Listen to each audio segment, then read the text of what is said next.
पीछे घुमेला प्रशासन रे पगली, तोरा मजनुआ के जहिया दिमाग घूम जाई, पोस्टमार्टम में देख लिया लाश ना चिन्हाई। बहुत पहले भी सुना होगा कि तुम अगर मुझको ना चाहो तो कोई बात नहीं, ध्यान से सुनिएगा, तुम अगर मुझको ना चाहो तो कोई बात नहीं, लेकिन किसी और को चाहोगी तो मुश्किल होगी।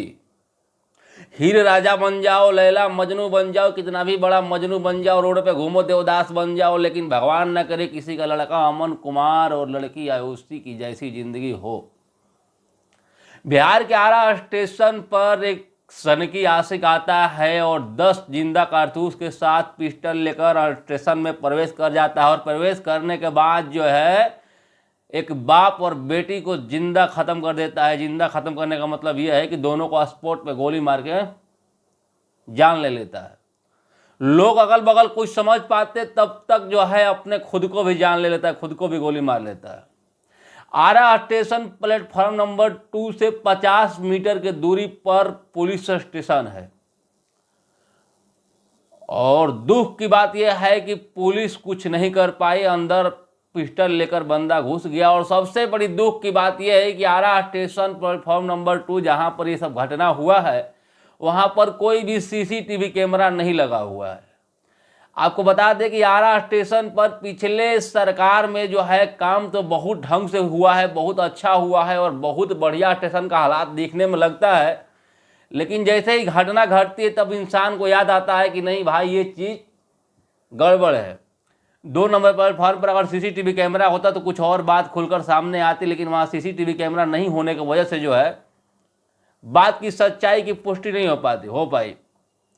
पुलिस का कहना है कि ये सनकी आशिक है, ये प्रेम प्रसंग का मामला है, लेकिन लड़की वालों का कहना है कि हम लड़के को बिल्कुल दूर दूर तक नहीं जानते और लड़के वाले के कहना है कि हम लड़की वाले को दूर दूर तक नहीं जानते। अमन और आयुषी जो है दोनों नवोदय विद्यालय में साथ ही पढ़ा करते थे। कुछ लोगों का मानना है और कुछ सोशल मीडिया पर जैसे चल रहा है, उन लोगों का मानना है कि अमन और आयुषी जो है, आपको बता दें कि लड़के का नाम अमन था और लड़की का नाम आयुषी था। तो अमन और आयुषी जो है दोनों नवोदय विद्यालय में साथ ही पढ़ा करते थे। और जो उसके बाद जो है आयुषी जो है दिल्ली चली जाती है पढ़ाई के लिए, और जो अमन है वो आरा में ही रखकर किसी डॉक्टर के पास कंपाउंडर का काम करता है। आरा के उद्वंत नगर थाना क्षेत्र के भिलाई गांव के रहने वाले अनिल कुमार सिंह अपनी बेटी के साथ जा रहे थे स्टेशन पर दिल्ली का ट्रेन पकड़ाने के लिए। उसी दौरान जो है ये अमन आता है, ये भी उद्वंत नगर थाना क्षेत्र का ही रहता है। ये आता है और अपना कार्यक्रम करके वारदात को अंजाम दे देता है। 10 मिनट के अंदर सारा कार्य समाप्त हो जाता है और लोग देखते ही रह जाते हैं। भगदड़ का माहौल बन जाती है आरा स्टेशन पे। मामला देखते हुए आरा एसपी साहब का कहना है कि ये मामला प्रेम प्रसंग का लग रहा है। इस बात का हम पुष्टि नहीं कर रहे हैं, क्योंकि देखने से कोई भी कह रहा है कि मामला प्रेम प्रसंग का है, लेकिन आपको बता दें कि इस मामला का अभी तक कोई पुष्टि नहीं हो पाई है कि मामला प्रेम प्रसंग का ही है। इस बात का कोई दावा नहीं कर सकता है। लड़की यानी आयुषी के घर वालों का आरोप है कि लड़की हमारी गोली लगने के बाद आधा घंटे तक छटपटाती रही, लेकिन वहां पे कोई भी व्यक्ति, छोड़ो पुलिस वाले भी देखने नहीं पहुंचे। अगर टाइम से पहुंच गए होते तो लड़की हमारी बच सकती थी।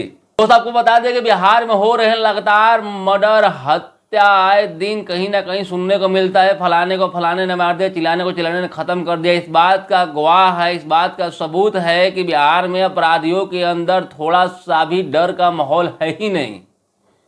यहाँ तक कि देखा जा रहा है कि ऐसे ऐसे आपराधिक गतिविधि के लोग जो है उनका मन और मनोबल दिन प्रतिदिन बढ़ता जा रहा है।